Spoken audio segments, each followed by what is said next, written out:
To celebrate the 10-year anniversary of Simply Commerce, I wanted to share 10 things that over the course of my period in running the business that I've learned. And actually, I really wish that I'd learned sooner. These are things that if I'd known back then, I think would have made life a whole lot easier. So the first one is poor communication. Poor communication will destroy your business really quickly. I've learned this the hard way. You need to be super clear with your vision, super clear with the mission and the direction of the business, and make sure that you articulate that from the very top of your business through to the very bottom. That's the internal communication piece. Externally, you also need to make sure that you're super clear with all of your clients and candidates on exactly who you are, what you do, what you deliver, and why you're going to add benefit to them. Have the right people doing the right things. Something that it took me a long time to understand is you really need to have the right people doing the right jobs. It seems really straightforward, but actually it's very easy to ask someone to do multiple elements of the recruitment life cycle when actually they may just be really good at doing client engagement. Understand what these people's skill sets are and make sure you're getting them doing the right thing. They will be much happier doing their job and they will also be much more successful. Self-awareness, having it or developing it really quick. That means understanding exactly what you're good at and what you're not. That was one of the best pieces of advice I got from someone very early on.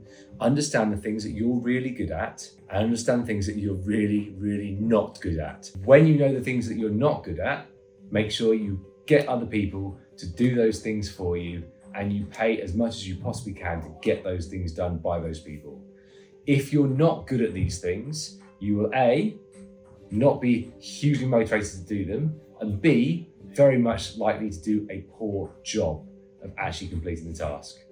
Understand that you cannot do everything amazingly well yourself and get help where you can to achieve those tasks. Listen, I was told by one of my very first managers, you have 2 ears and 1 mouth. And there's a reason for that. You need to listen. Listening has actually been something that I thought I was really good at, but turns out not so much. And I've understood that over the course of the last 4 or 5 years. In fact, one of the most powerful things you can do when you're in a room with other people trying to understand a problem and find a solution is to listen and let everyone else speak first. In doing so, you're allowing the rest of the team, those people who are working with you, to develop their own ideas and find the solutions themselves. And more often than not, you will find they will get to that same solution. And most likely, once they do, all they're looking for from you as the business leader is a simple edification of their points or their strategy or their solution. Never, ever stop engaging with clients. Again, a mistake that I made over the course of the last 10 years, being periodically on and off with engaging with our clients. Engaging with clients is something that I know that I can add real value to the business by doing. And it's something that I must continue to do because I need to understand exactly where our clients are, have my finger on the pulse, and also be able to generate new business for us as a company as we move forward. As you grow, you will find there is much less time available to do this as you're working on direction and strategy.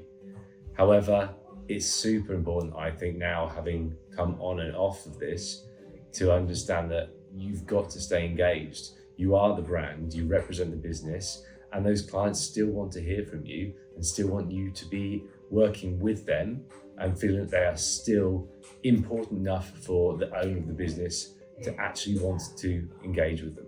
Understand what good looks like in every part of your business.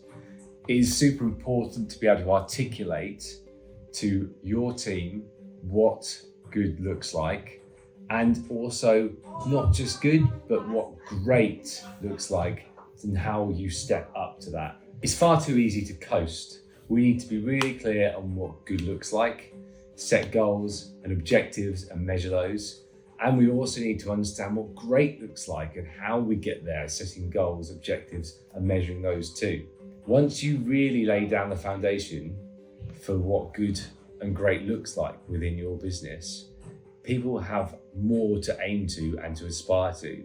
And there's real clarity on what actually the expectations are from the business of the consultants. And expectation management is therefore achieved. If expectations differ and the business is here and your consultants are here, then there's always going to be a gap, and that gap's going to cause friction.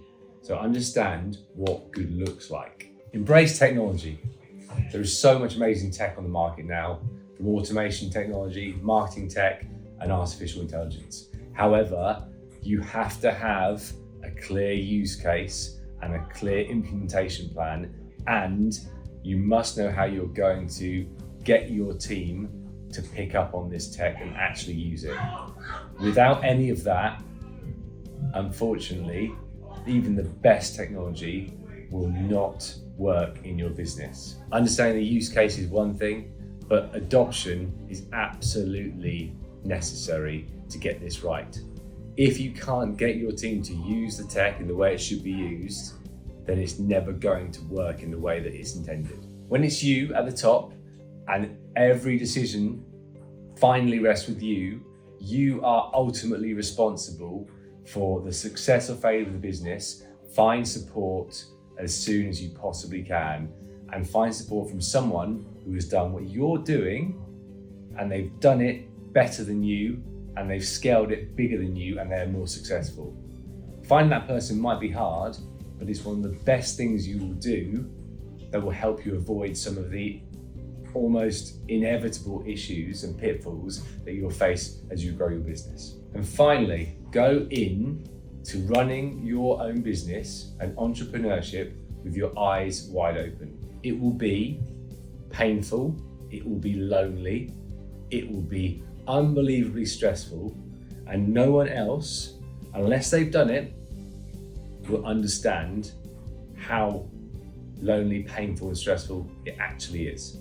You have to understand that part of your job is to soak up all that pressure and all that stress, and make sure that your team do not feel that, and they feel supported and they know there's clear direction. And even in the hardest of times, they feel comfortable and safe that there is clarity and direction, and we know what we're doing and how we're going to get there. Go in knowing it's a roller coaster. It's not a straight line to the top and to success, but with consistency and hard work, you will get there.